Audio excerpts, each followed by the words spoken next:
Hello everyone, welcome back to the channel.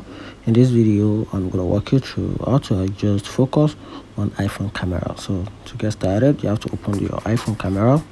Just click on the iPhone camera, and currently for you to be able to adjust the focus on your iPhone camera, you have to slightly change the focus mode by simply tap on the specific object you want to focus on. So currently I want to focus on this flash. You can see the object become more clearer and more visualizing because I am currently focused on this. So you can see the attention of this camera is mainly on this flash, and that's it. That is why it's been selected and the focus mode is being set to parties to this particular flash. Then same thing works with this. If I want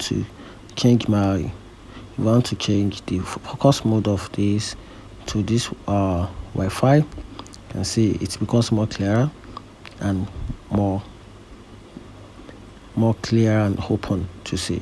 And also if you want to lock a particular object, you can see you can just simply lock it on a particular object. So for you to be able to lock on a particular object, which is the AE/F lock, just long click on a specific object, then this particular object will be locked to your screen. Even though if you take your screen away from that particular object, it will still be locked to that particular object, which is the focus on that particular object. And if you want to turn it off, just simply tap on another object, then the AEF lock will be turned off. And that is how to adjust focus mode on iPhone camera. If you find this video helpful, turn on the notification button and follow for more content like this. Thank you.